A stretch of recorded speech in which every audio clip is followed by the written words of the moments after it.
What's good, y'all? It's your girl, Galaxy Queen Star.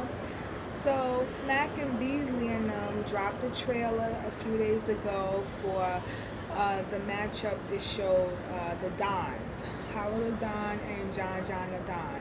Now, this is a grudge matchup. You know, this battle is long overdue. Okay, John been wanting to battle Hollow the Don. I remember when they were both on the Angry Fan radio show and they was going at it. And John was basically saying, yo, you ducking me. You ducking. Like, we had a chance to battle in your hometown and you backed out. You ducking. You ain't trying to take the battle. And Hollow the Dawn was just basically saying he got business to take care of. You know, he got other, gigs other than battle rap. And that, he got businesses and that he would need 3 months in order to prepare for a battle. So finally, this battle is finally taking place for Summer Madness. Summer Madness 8. I'm sorry, yeah, Summer Madness, right? Summer Madness 8. Now, I don't understand why we having a Summer Madness in the fall time. I feel like they should have changed it to just Winter Madness. That would make more sense. But I'm still happy that, another card is coming out after the Strike 2.5. So that's what's up. So this is going to be interesting, because John the Don, his last battle, I believe, was Rum Nitty. A lot of people had him losing to Rum Nitty, but he really pulled it off, and he beat Rum Nitty. That's one thing about John. He knows how to win. He's a vet in the game, okay? He's considered to me a top tier. He got his own battle rap league, so he knows how to win. He knows how to win on that stage, okay? And a lot of people doubt him all the time.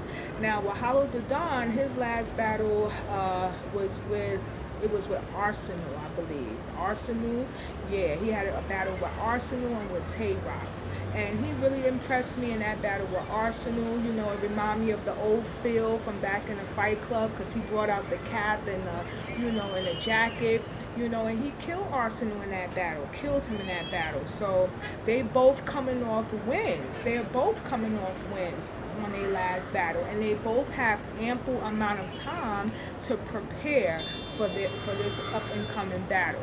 So this is going to be interesting. I know John been wanting to battle Hollow the Don, so he probably got a lot of bars tucked under his sleeve. He got a lot of stuff he want to say. I remember on the Angry Fan radio show, John was talking about some type of fight that happened. I believe it was between them two. I know they don't like each other because something that took place years ago. So I'm hoping that, John would basically bring up some personals and discuss that in detail in this battle. That would be fire, and I'm hoping the same thing with Hollow. So I know with John, he has some aggression, he got stage presence, he got performance, all of that, and good bars, good delivery, all of that.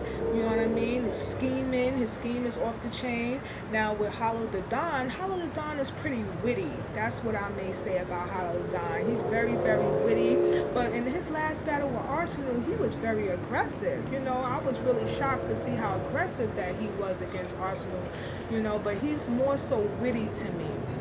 Of course he has stage presence, he has a lot of comedy in his bars, and he knows how to give a good show too. So this is going to be interesting. I would say 2-1 either way. I'm really not sure, but if I had to pick somebody, I'm gonna give it to John. John the Don, he always surprises me in his battles, so I'm just gonna give it to John. So now they also dropped another trailer today, surprisingly, TAYROC versus Pat Stay. So to me, that's an odd match, you know what I mean? Because I don't know, Pat Stay, I don't think he ever battled on a URL. I don't remember any battles he had on the URL. I know he came from KOTD. I know he battled recently on the RBE stage against Averb, which he won that battle. That was a great battle, by the way. I know he was very funny. That's one thing about Past Day. He's very, very funny in his battles, you know. So that's why to me it's an odd match. Just like I thought TAYROC versus Good was an odd match.